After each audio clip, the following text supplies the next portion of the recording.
do we use consensus building, dialogue, or conciliatory strategies? And when do we go for oppositional strategies? I think also that there is still a lot of closed spaces in global health, and maybe we should be braver. In a sense, I was yesterday looking at the composition, and I'm provoking a bit, of the Lancet Commission, Guttmacher Commission on Sexual Reproductive Health and Rights. And it's interesting to see what they see as global experts. There are a lot of people that have studied in the US or the UK, and they all lead either international NGOs or international research institutions. What is our take on that? How do we see expertise? How do we see knowledge? Do we agree? Fourth, we should connect to those people in the middle. So we've talked about global and local, and who is in the middle? In the middle is the academic community, for example. There are people that navigate all the levels, and there's also the international NGOs.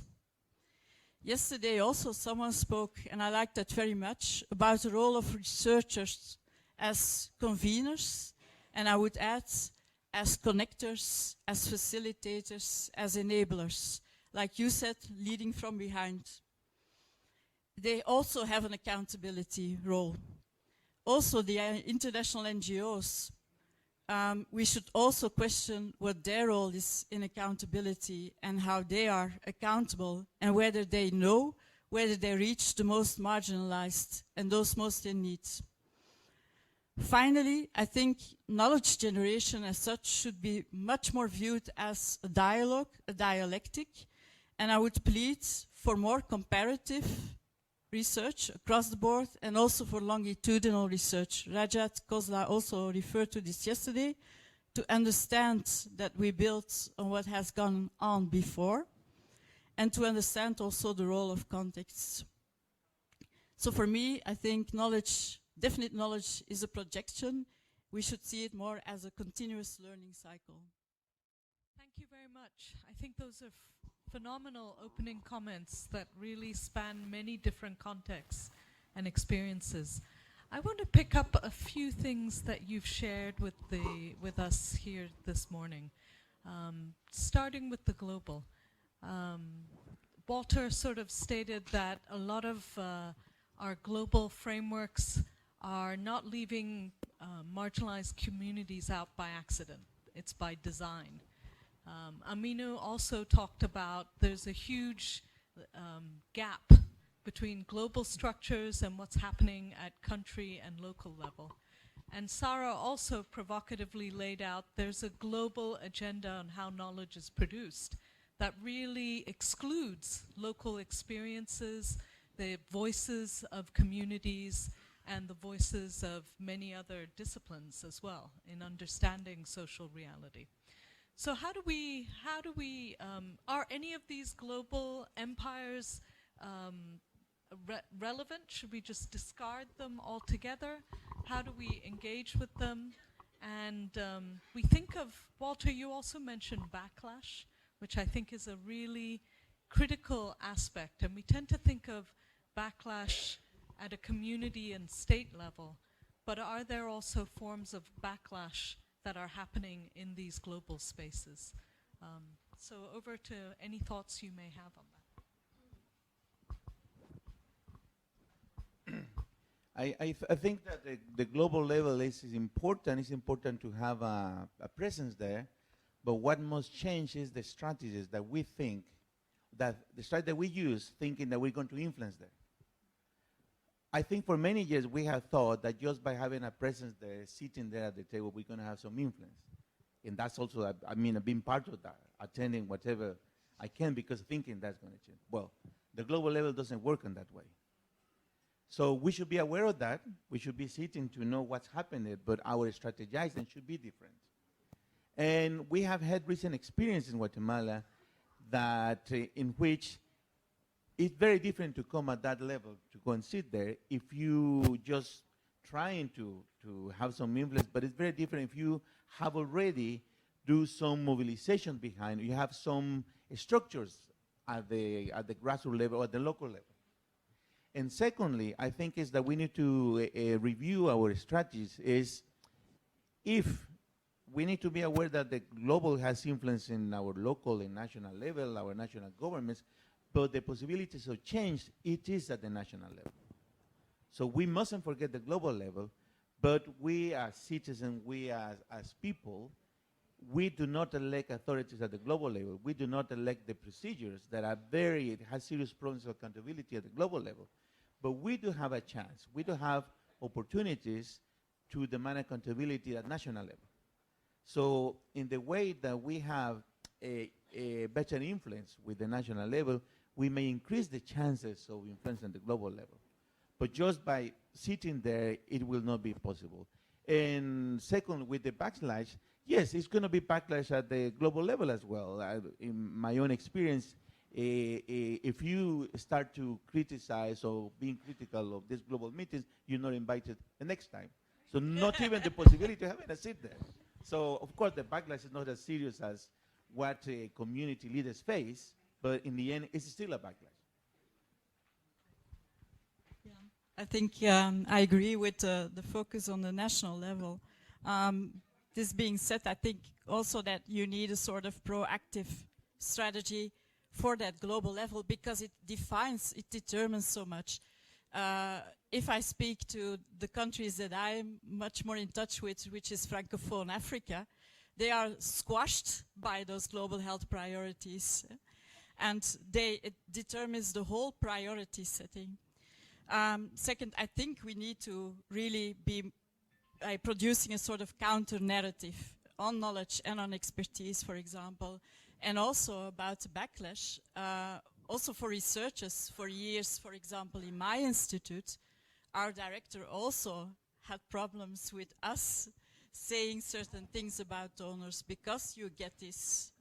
So there is a problem sometimes of independence of researchers and neutrality. Certain things cannot be said. Okay, so just to give an example about the issue of closing the gap. I used to be very close to a minister, some time ago in Nigeria. And whenever we attended a UN meeting or the WHO, and as we are leaving the airport, I will ask the minister, all these commitments you have made today or in this global meeting, what is going to happen at the country level? He would jokingly tell me, I left it there in Geneva and New York. So you see? So now the point I'm trying to make is it is our now responsibilities as practitioners and to ensure that those global commitments, those pledges and declaration, we take them back to our country, summarize them, and now begin to share and mobilize the practitioners to hold the government to account. For example, you're aware of the London Summit in 2012. Many of you maybe could be there, for the family planning agenda. The London Summit in 2012. Then also in 2017, there's also another London Summit to revise progress. Many countries were still at the London Summit 2012. They have not even made any progress. What does that mean? Many of those commitments and declarations were left there as they are leaving the airport. They will commit $4 million for the family plan annually. We are going to spend 5% of our GDP to health sector. The Abuja Declaration, those are declaration and commitment. They will not make any meaning unless the practitioners carry it forward. So in closing the gap, we have to also be vigilant. We have to be the watchdog, look around what is going on at the global level, and how do we carry this message back, to our country and our community. So we shouldn't be docile. We shouldn't be complacent. We should engage the international NGOs, the international groups, the United Nations, to ensure that we remind them of all those promises. Otherwise, they will live in the New York, they will stay in Geneva, they will stay in the Addis, everywhere. At the country level, nobody will even know about those commitments and political declaration and pledges. So it is our responsibility as practitioners, as CSO leader, to really bring it out and now to close the gap between the global and the local community. Thank you. So just to briefly complement that, I think what the point that's coming out here is that the global is not monolithic, but we know some of the logics that inform how it works. So it's looking for the spaces within that, not over-investing, having our efforts be commensurate with what we think are the possibilities there, but then working with the grain and finding, what allies, institutions, or processes are relatively more promising, and contesting ones that are the most kind of damaging.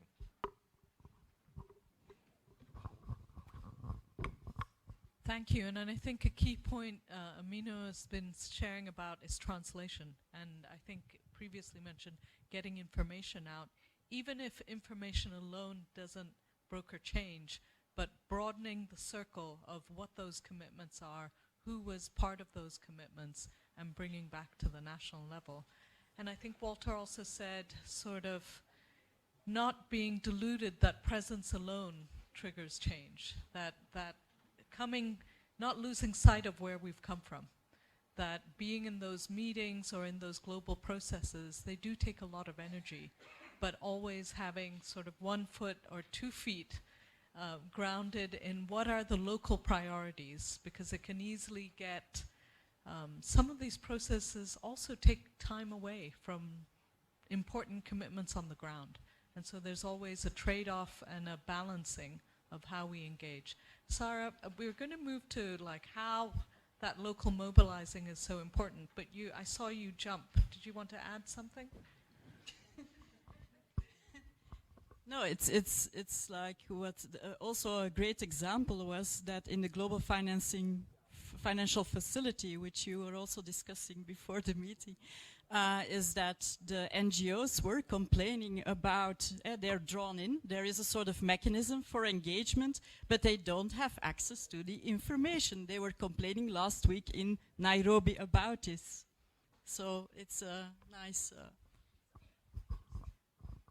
Great. So I'm going to hand over to Marta, but maybe we can come to concrete examples as well of experiences of how these bridges, where the failures have been, but also examples where things have changed and shifted.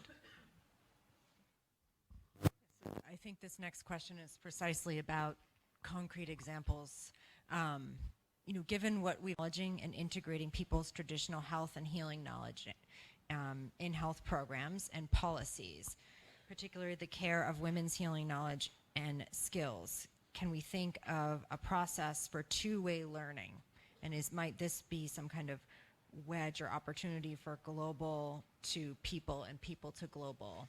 And then the related question, is about the academic empire. How can they change their attitudes towards ranking of evidence to become more, I can't read the writing, but basically to elevate local and contextual evidence and data?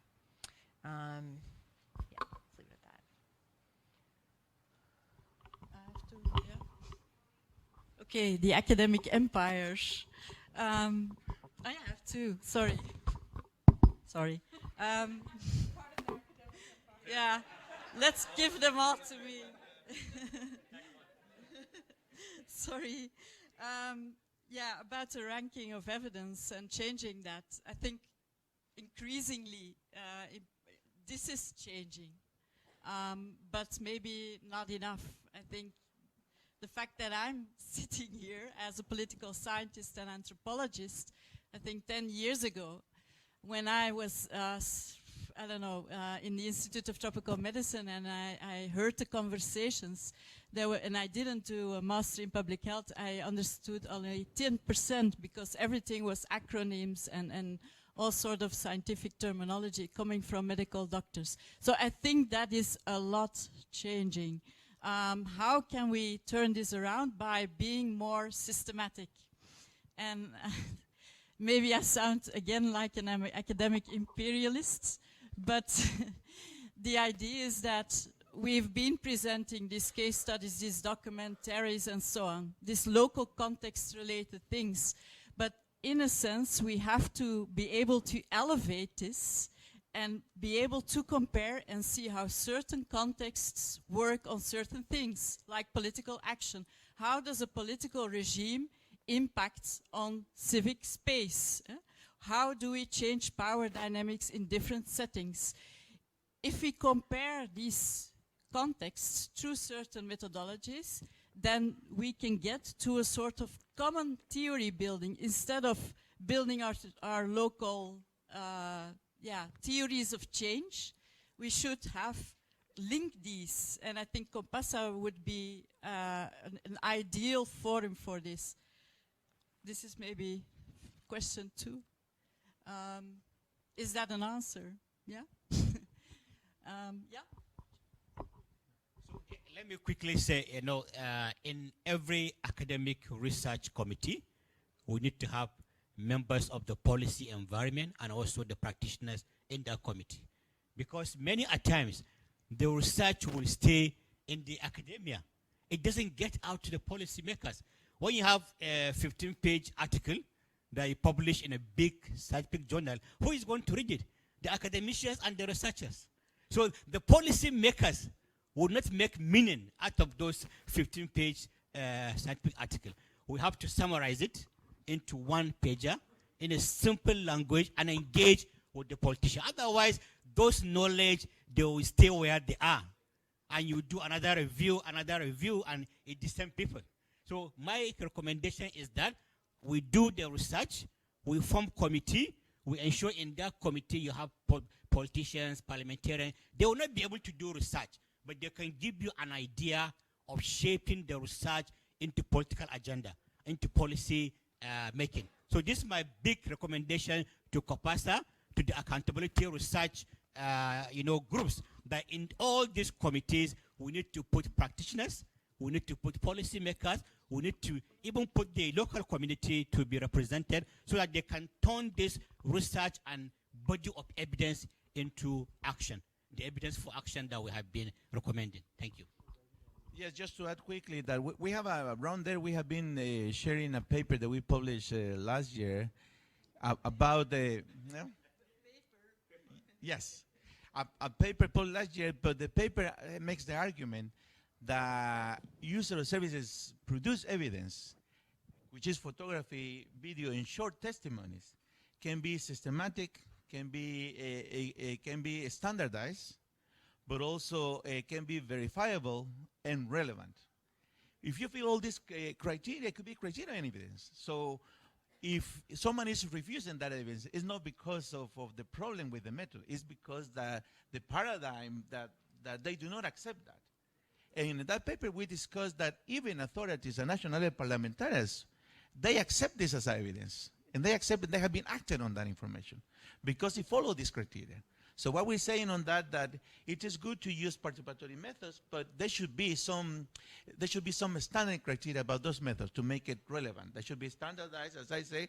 They have to be systematic as well and relevant, for instance. With those situations, then so far in 10 years, we haven't had any authority that has refused to take testimonies of user services as a no evidence. Sorry, just to complement that briefly, I mean, I think, and to go to a little bit on the first question, I think it's worth exploring whether some of the same kind of power dynamics and enabling environment that would just allow for dignified service of people in the healthcare system and resources within that are the same that would allow for that kind of two-way kind of sharing of knowledge or of any sort, whether it's traditional knowledge or whether it's evidence built up from citizens. So I think the point is probably that, systematization is good and necessary, but what else would be necessary in order to have an enabling environment in which that could be validated and acted upon? I meant with systematization, linking of different researchers at the global level. That's what I'm aiming at, in the sense of that COPASA could play this role. Of course, at the national level, you have to play a totally different game. I think anecdotes work with politicians. That's a different game. When I'm speaking about that's the WHO, the whole global health industry, which is and there you should use other tactics, and there COPASA could also play a role. think what Walter said also of who presents that evidence and how is critical. Evidence by its own doesn't speak, but thinking strategically about that, and that links to the point that Brendan made. There's a question from the audience about ethical issues related to Photovoice, but I wonder if we could touch base on that. It was directed to Walter, but maybe this is a bit left field, but what are examples of key ethical issues that you think are at the forefront in terms of strengthening community voice for accountability for controversial issues? I think Walter began to touch upon it by saying we need to be very careful in thinking about how we engage on certain issues and be clear about our role, because it means confronting backlash. Are there other ethical issues that that you faced in your work, either working with community voice or with engaging in global spaces? So whether linked to Photovoice or otherwise. Yes, in our experiences, starting to use audiovisual methods with a grassroots organization that want to change to the life and the reality, it really questions our whole idea of the ethics of research. Because we were asking ourselves, what is more relevant? Is it the ethics of the ethical committees about that you have the informed consent, or the ethics of doing nothing about a family not receiving services, children dying for no public services because of corruption, all of that? Which one should you prioritize? So those kind of questions are very relevant if we are seeing that in some cases, what we understand in ethics from academia may be a barrier to the possibilities of marginalized population acquiring knowledge, acquiring also about potential methods that can help them for their own struggle. In our case, we resolve that by saying we're going to inform communities about this potential risk, but if they continue that as a possibility that I'm going to take the photo, because the key here for us is that we as external people, we are not the one taking the photos. We are providing the technical training and the cameras for them to do it. So they themselves take photos of their own children facing this problem because the facility is closed. They take the problem of illegal payment. They take the short testimony themselves, which is crucial for they themselves using the method. So the difference is they owning the method that can help them to their struggle versus filling up an academic criteria so it can be qualified as a relevant evidence. It also, I think, I agree with that completely, that it's not about ethical committees, but about code of conducts of researchers in this domain. For example, one of my friends has studied trans-border smuggling between DRC and Uganda. It's clear that if you want to study this, that you cannot get written informed consent because the information about this is yeah? So it's clear that it doesn't apply, and yet this is important information.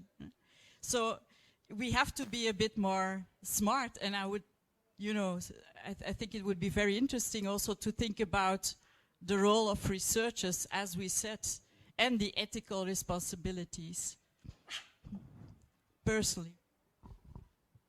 So I think one of the area about the ethics is also the right to the information we have been talking about.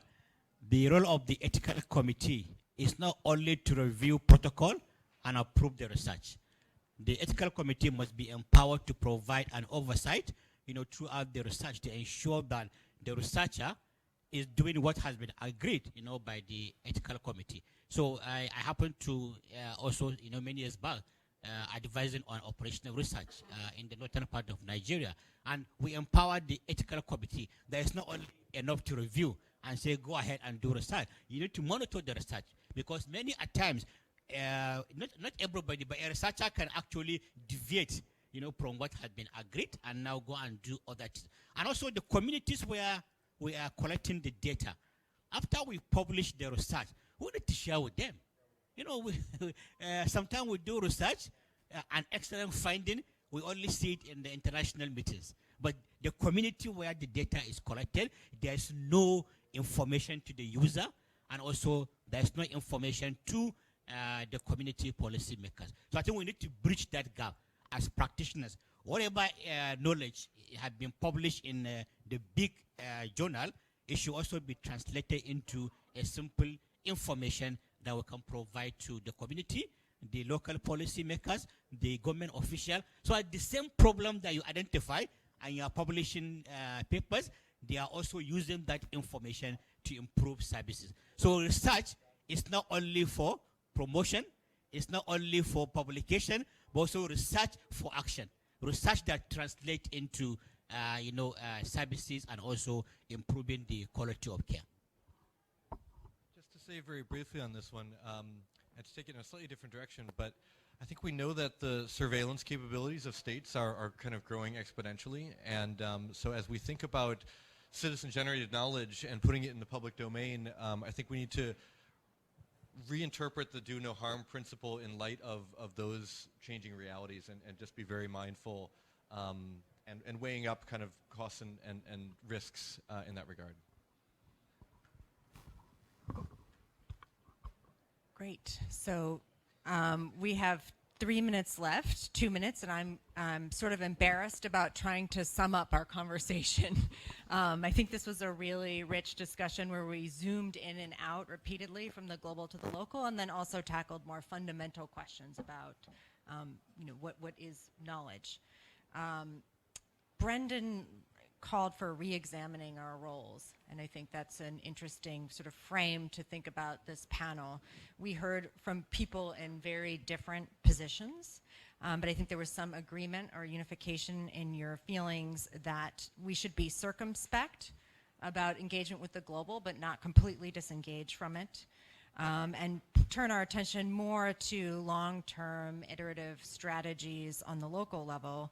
And while we are opposed to formulaic approaches to this work, there are, as we agreed, certain principles that we can share for implementation and for learning about them. As I understood it from what you were saying, the problem is not lack of knowledge among people doing the work, right? But rather the dominant paradigms for global health and research, and how these paradigms, I think similar to what Walter said about active exclusion, silence certain voices and actors when it comes to what we know about accountability and what gets elevated. We had a fairly in-depth conversation about methods for alternative engagement and narrative creation and storytelling, including the arts and visual sociology. And I think one overarching theme of the way that we address these various issues was just basic critical thinking. Why do we want to engage the global? To what end? Is this just about doing it because it's there, or doing it because we think it will advance our agenda? What is it we are trying to accomplish by, quote unquote, elevating local experiences and voices? To what end? And importantly, what are the risks entailed in doing all of this, and the ethical implications of confronting power? So with that, I'll say thank you very much to everyone who submitted questions. I think